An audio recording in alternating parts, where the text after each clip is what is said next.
উৎপাদন ক্ষেত্রে ব্যবহৃত উপকরণ, শ্রমিক, সেই শ্রমিকের কি পরিমাণ মজুরি দেওয়া হবে সে নিয়ে যে তথ্যগুলো আছে তার ভিতর হচ্ছে আমরা আজকে আলোচনা করব হচ্ছে মজুরির প্রান্তিক উৎপাদনশীলতা তত্ত্ব, অর্থাৎ marginal productivity theory of wage. শ্রমের মজুরি নির্ধারণে অনেকগুলো তত্ত্ব রয়েছে, তাদের মধ্যে মজুরি নির্ধারণে প্রান্তিক উৎপাদনশীলতা তত্ত্বটি উল্লেখযোগ্য। এ তত্ত্ব অনুযায়ী শ্রমের মজুরি তার প্রান্তিক উৎপাদনের সমান হবে, অর্থাৎ শ্রমিকদের মজুরি তার প্রান্তিক উৎপাদনের সমান হবে। প্রান্তিক উৎপাদন কি? এক একক শ্রমিক অতিরিক্ত এক একক শ্রমিক নিয়োগ করলে তার ওই নিয়োগকৃত এক এককের যে উৎপাদন যেটুকু বৃদ্ধি পায় বা মোট উৎপাদন যেটুকু বৃদ্ধি পায় সেটা হচ্ছে প্রান্তিক উৎপাদন। উৎপাদন ক্ষেত্রে অন্যান্য উপকরণ স্থির অবস্থায় শ্রম নিয়োগের পরিমাণ এক একক বৃদ্ধি করা হলে মোট উৎপাদনের যে পরিবর্তন হয় তাকে প্রান্তিক উৎপাদন বলা হয়। অন্যান্য উপকরণ স্থির রেখে একটা উপকরণ বাড়ালে উৎপাদন, মোট উৎপাদন যেটুকু বৃদ্ধি পায় ওটাই হচ্ছে প্রান্তিক উৎপাদন। যে পরিমাণ শ্রম নিয়োগ করা হলে শ্রমের প্রান্তিক উৎপাদন ও মজুরি পরস্পর সমান হয়, উৎপাদনকারী উৎপাদন ক্ষেত্রে সেই পরিমাণ শ্রমিক নিয়োগ করে।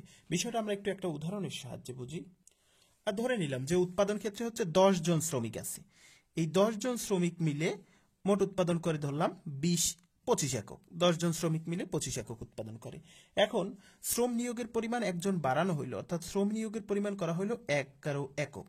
সেক্ষেত্রে মোট উৎপাদন হলো হচ্ছে 27 একক। তাহলে হচ্ছে এই যে অতিরিক্ত একজন শ্রমিকের জন্য উৎপাদন বাড়লো কত? 2 একক বাড়লো। অতিরিক্ত একজন শ্রমিকের জন্য উৎপাদন বাড়লো হচ্ছে 2 একক। তাহলে একজন শ্রমিকের প্রান্তিক উৎপাদন কত? 2 একক। হ্যাঁ, এখন এই একজন শ্রমিকের প্রান্তিক উৎপাদন 2 একক, ওই একজন শ্রমিককে এই 2 এককের সমান মূল্য দিতে হবে, অর্থাৎ এই 2 একক সে উৎপাদন করছে, এই উৎপাদনের বা 2 এককের যে মূল্য হবে সেই পরিমাণ পারিশ্রমিক এই একজন শ্রমিককে দিতে হবে। এটাই হচ্ছে শ্রমিকের মজুরির প্রান্তিক উৎপাদনশীলতা তত্ত্বের মূল কথা। আমরা বিষয়টা আলোচনা করি আরো। এবার আমরা হচ্ছে শ্রমিকের প্রান্তিক উৎপাদনশীলতা তত্ত্ব আলোচনার জন্য যে অনুমিত শর্ত আছে আমরা সেগুলো দেখব। প্রথম শর্ত হচ্ছে পণ্য ও উপকরণ বাজারে পূর্ণ প্রতিযোগিতা বিরাজমান, অর্থাৎ পণ্য বাজার এবং উপকরণ বাজার। পণ্য বাজার মানে যেখানে পণ্য বিক্রি হয় বা দ্রব্য বিক্রি হয়, আর উপকরণ বাজার হচ্ছে ওই পণ্য উৎপাদনের জন্য যে উপকরণ সেখানে যে বিক্রি হয়, এই দুই বাজারেই হচ্ছে পূর্ণ প্রতিযোগিতা বিরাজ করবে। তারপর হচ্ছে ক্রমশঃ প্রান্তিক উৎপাদন বিধি কার্যকর, অর্থাৎ উৎপাদন ক্ষেত্রে উপকরণ নিয়োগের পরিমাণ যদি বাড়ানো হয় তাহলে মোট উৎপাদন বাড়বে, তবে সেটা ক্রমহ্রাসমান হারে বাড়বে। তারপর হচ্ছে শ্রম সমজাতি, অর্থাৎ সব শ্রমিকদের দক্ষতা একই রকম। একজন শ্রমিক যেরকম উৎপাদন করতে পারবে, 2 জন শ্রমিক তার দ্বিগুণ, 3 জন শ্রমিক ওই পরিমাণ, এরকম মানে সবাই সমান পরিমাণ কাজ করতে পারে, এটা হচ্ছে শ্রম সমজাতীয়। তারপর হচ্ছে শ্রমিক পূর্ণ মাত্রায় গতিশীল, অর্থাৎ শ্রমিক এক কর্মসংস্থান থেকে আরেক কর্মসংস্থানে সহজেই স্থানান্তর করা যায়, সেক্ষেত্রে কোনো সমস্যা হবে না। তারপর হচ্ছে শ্রমের সরবরাহ স্থিতিস্থাপক, অর্থাৎ স্থিতিস্থাপক মানে হচ্ছে একটা পরিবর্তনের সাথে আর একটা পরিবর্তন, অর্থাৎ চাহিদা পরিবর্তনের সাথে সাথে শ্রমিকের পরিমাণ পরিবর্তন হবে। চাহিদা বাড়লে শ্রমিকের পরিমাণ বাড়বে, চাহিদা কমলে শ্রমিকের পরিমাণ কমবে। এটা মূল আলোচনায় যাওয়ার আগে আমরা কয়েকটা বিষয় সম্পর্কে জেনে নিই, এগুলো আমাদের দরকার হবে আলোচনার জন্য। এটা হচ্ছে একটা হচ্ছে ভিএমপি। এখানে ভিএমপি হচ্ছে তো মার্জিনাল যে এম পিপি, অর্থাৎ মার্জিনাল ফিজিক্যাল প্রোডাক্ট। এটাকে যদি আমরা দাম দিয়ে গুণ করি, অর্থাৎ প্রাইস দিয়ে যদি গুণ করি, হ্যাঁ প্রাইস দিয়ে গুণ করতে পারি। ভিএমপি কিভাবে পাবো? ভিএমপি পাওয়ার জন্য আমাদের এমপিপি কে পি দিয়ে গুণ করতে হবে। এখন হ্যাঁ, এখানে এই ভিএমপি পাওয়ার জন্য এমপিপি কে অর্থাৎ মার্জিনাল ফিজিক্যাল প্রোডাক্টকে আমরা যদি দাম দিয়ে গুণ করি তাহলে হচ্ছে ভ্যালু অফ মার্জিনাল প্রোডাক্ট পাবো। এখন আমরা জানি হচ্ছে এখানে যেহেতু আমরা আলোচনা করতেছি হচ্ছে বাজার হচ্ছে পূর্ণ প্রতিযোগিতামূলক, তাহলে আমাদের পূর্ণ প্রতিযোগিতামূলক বাজার কথা চিন্তা করতে হবে। আমরা জানি পূর্ণ প্রতিযোগিতামূলক বাজারে এআর, এমআর এবং পি সব রেখাগুলো হচ্ছে ভূমি অক্ষের সমান্তরাল হয়, তার মানে হচ্ছে যা পি সেটাই হচ্ছে এআর, সেটাই হচ্ছে এমআর। এখন আমরা এই পি এর জায়গায় কিন্তু আমরা এমআর লিখতে পারি, যেহেতু বাজার পূর্ণ প্রতিযোগিতামূলক বাজার। আর আমরা জানি হচ্ছে পূর্ণ প্রতিযোগিতায় P equal to AR equal to MR, সবগুলো হচ্ছে ভূমি অক্ষের সমান্তরাল, কিন্তু ভূমি অক্ষে সমান্তরাল। তো যদি ভূমি অক্ষের সমান্তরাল হয় তাহলে হচ্ছে এমপিপি ইকুয়াল টু হচ্ছে পি এর জায়গায় এমআর লিখতে পারি। এখন এমপিপি কে যদি এমআর দিয়ে গুণ করি তাহলে হবে এমআরপি, মার্জিনাল রেভিনিউ প্রোডাক্ট। তার মানে হচ্ছে এই ভিএমপি থেকেই কিন্তু আমরা হচ্ছে এমআরপি পেলাম। তার মানে হচ্ছে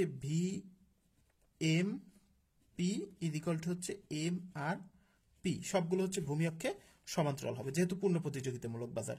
এটা এখানে আমরা একটু আলোচনা করলাম। এটা বিস্তারিত বুঝতে হলে আমাদের হচ্ছে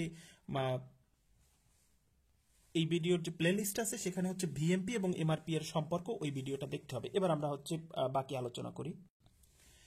চিত্রে ভূমি অক্ষে শ্রমিকের পরিমাণ এবং লম্ব অক্ষে হচ্ছে মজুরি, ভ্যালু অফ মার্জিনাল প্রোডাক্ট এবং value of revenue, marginal revenue product অর্থাৎ প্রান্তিক আয় উৎপাদন, এই রেখাগুলো বা এই বিষয়গুলো দেখানো হচ্ছে। আমরা জানি হচ্ছে পূর্ণ প্রতিযোগিতামূলক বাজার যেহেতু, এবং আমরা ইতিমধ্যে দেখেছি যে ভিএমপি এবং এমআরপি পরস্পর সমান হয়, এবং এই হচ্ছে সেই ভিএমপি এবং এমআরপি রেখা হচ্ছে এটা, আর এটা হচ্ছে মজুরি, ডাব্লিউ রেখা দিয়ে হচ্ছে মজুরি নির্দেশ করা হচ্ছে। এখন আমরা দেখব যে এল অন পরিমাণ শ্রমিক নিয়োগের ক্ষেত্রে, এল অন পরিমাণ শ্রমিক নিয়োগের ক্ষেত্রে হচ্ছে প্রান্তিক value of marginal product, L on পরিমাণ শ্রমিক নিয়োগের ক্ষেত্রে এল অন পরিমাণ শ্রমিকের মজুরি কিন্তু হচ্ছে এল অন এফ, মানে এইটুকু হচ্ছে তার মজুরি, কিন্তু তার আয় কত, এল অন জি পরিমাণ, এইটুকু হচ্ছে তার আয়। তার মানে হচ্ছে তার আয় হচ্ছে এইটুকু আর মজুরি দিতে হচ্ছে এইটুকু, ফলে এইটুকু অতিরিক্ত হচ্ছে মুনাফা থাকতেছে। যেহেতু ফার্মের এইটুকু যদি মুনাফা থাকে, এতখানি মুনাফা থাকলে সে উৎপাদনের পরিমাণ আরো বাড়াবে, নিয়োগের পরিমাণ আরো বাড়াবে, নিয়োগের পরিমাণ বাড়াই দেখবে যে তার আরো আয় হয় কিনা। সেক্ষেত্রে সে নিয়োগের পরিমাণ যদি হচ্ছে L2 করে, L2 যদি করে তাহলে দেখব এখানে তার প্রান্তিক আয় উৎপাদনও হচ্ছে এইটুকু আর মজুরিও এইটুকু। যেহেতু প্রান্তিক আয় উৎপাদন এবং মজুরি পরস্পর সমান, তাহলে এই জায়গায় সে ভারসাম্য লাভ করবে। এর যে কম নিয়োগ করবে না, কারণ তাহলে নিয়োগ যদি এরকম চেয়ে কমায় তাহলে দেখা যাচ্ছে মুনাফা তারা হচ্ছে বাড়ার সম্ভাবনা আছে, এতে পরিমাণ বাড়ালে মুনাফা কমবে এদিকে গেলে। এবার যদি হচ্ছে নিয়োগের পরিমাণ তার L2 হয় তাহলে কি হয়, L3 পরিমাণ যদি নিয়োগ করে, সে L3 পরিমাণ শ্রমিক নিয়োগ করলে তার হচ্ছে মজুরি হচ্ছে L3G পরিমাণ, কিন্তু তার আয় হচ্ছে কত, L3H পরিমাণ, অর্থাৎ আয় এইটুকু কিন্তু মজুরি দিতে হচ্ছে এইটুকু। ফলে হচ্ছে সে এইখানে লোকসানের সম্মুখীন হচ্ছে, যার কারণে সে নিয়োগের পরিমাণ কমাবে, নিয়োগের পরিমাণ কমিয়ে L2 করবে, যেখানে হচ্ছে প্রান্তিক আয় উৎপাদন এবং মজুরি পরস্পর সমান। সুতরাং এখানেই হচ্ছে একজন নিয়োগকারী ভারসাম্য লাভ করবে। এবার আমরা হচ্ছে মজুরির প্রান্তিক উৎপাদনশীল তত্ত্বের সমালোচনা দেখব। মজুরির প্রান্তিক উৎপাদনশীল তত্ত্বের সমালোচনা। প্রথম হচ্ছে পূর্ণ প্রতিযোগিতা, অর্থাৎ এই মজুরির প্রান্তিক উৎপাদনশীল তত্ত্বে বাজারকে পূর্ণ প্রতিযোগিতার কথা বলা আছে। শ্রম বাজার, এই মূলধন বাজার এবং পণ্য বাজার এবং উপকরণ বাজার পূর্ণ প্রতিযোগিতা, কিন্তু উপকরণ ও পণ্য বাজার পূর্ণ প্রতিযোগিতা বজায় থাকার তত্ত্বটি মনে করা হয়, কিন্তু বাস্তবে উপকরণ কিংবা পণ্য বাজারে পূর্ণ প্রতিযোগিতা বিরাজ করে না, অর্থাৎ সবসময় তো পূর্ণ প্রতিযোগিতা বিরাজ করে না, কিছু জায়গায় তো আছে অপূর্ণ প্রতিযোগিতা বিরাজ করে। তার মানে এই আলোচনাটা বা এই বিষয়টা যেটা ধরছে সেটা সঠিক নয়। সমজাতীয়তা, এই আলোচনায় বলা হচ্ছে শ্রম সমূহ সমজাতীয়, অর্থাৎ সবাই সমান পরিমাণ কাজ করতে পারবে। বাস্তবে তো সকল শ্রমিক সমজাতীয় না, কারো কাজ বেশি করতে পারে, কেউ কম করতে পারে, তার মানে এই বিষয়টাও হচ্ছে সঠিক নয় যেটা ধরে নিয়েছে। তারপর হচ্ছে যোগানকে উপেক্ষিত করা হচ্ছে, অর্থাৎ এই তত্ত্বে হচ্ছে শুধুমাত্র শ্রমিকদের চাহিদার দিকটি গুরুত্ব দেওয়া হচ্ছে, যোগানের দিকটি গুরুত্ব দেওয়া হয় না, যেটা মোটেও ঠিক হয়নি।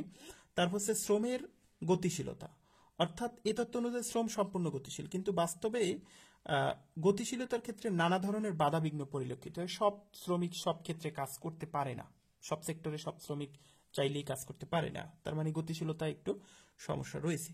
প্রান্তিক উৎপাদন পরিমাপযোগ্য নয়, এ তত্ত্ব অনুযায়ী শ্রমের প্রান্তিক উৎপাদন পরিমাপযোগ্য, কিন্তু বাস্তবে উপকরণ সব সম্মিলিতভাবে কাজ করে, অর্থাৎ শ্রমের মানে নিয়োগ ক্ষেত্রে সব যে আগে যে উপকরণ ছিল আর এখন যে উপকরণ ছিল সবাই কিন্তু সম্মিলিতভাবে কাজ করে, যার ফলে ওই একজন শ্রমিক নিয়োগের ফলে যে উৎপাদন যেটুকু বাড়ছে ওইটার যে হিসাবটা আমরা বের করি সহজে বিয়োগ করে, ওটা আসলে এক্সাক্ট হিসাব হয় না। এই সমালোচনাগুলো শিকার হয়েছে। যাই হোক, এতগুলো সমালোচনা থাকা সত্ত্বেও মজুরির প্রান্তিক উৎপাদনশীলতা তত্ত্বটি আসলে গুরুত্ব বহন করে, এবং এই তত্ত্ব অনুযায়ী হচ্ছে শ্রমিকদেরকে মজুরি দিতে হবে তার প্রান্তিক উৎপাদনের সমান, এবং প্রান্তিক উৎপাদনের চেয়ে যদি মজুরি বেশি দেওয়া হয় তাহলে হচ্ছে মজুরি যদি বেশি, প্রান্তিক উৎপাদনের চেয়ে যদি মজুরি বেশি হয় তখন কিন্তু হচ্ছে লোকসানের সম্মুখীন হবে, যেহেতু উৎপাদন কম মজুরি বেশি, লোকসানের সম্মুখীন হবে, ফলে নিয়োগের পরিমাণ কমবে। আর এমন যদি নিয়োগের পরিমাণ হয় যেখানে হচ্ছে শ্রমিকদের প্রান্তিক উৎপাদনের চেয়ে মজুরি কম, প্রান্তিক উৎপাদন বেশি কিন্তু মজুরি কম, তাহলে এই যে অতিরিক্ত মুনাফা থাকছে যার কারণে হচ্ছে নিয়োগের পরিমাণ বাড়বে। এভাবেই আমরা শ্রমিকের প্রান্তিক উৎপাদনশীলতা তত্ত্বটি বা মজুরির প্রান্তিক উৎপাদনশীলতা তত্ত্বটি আলোচনা করতে পারি।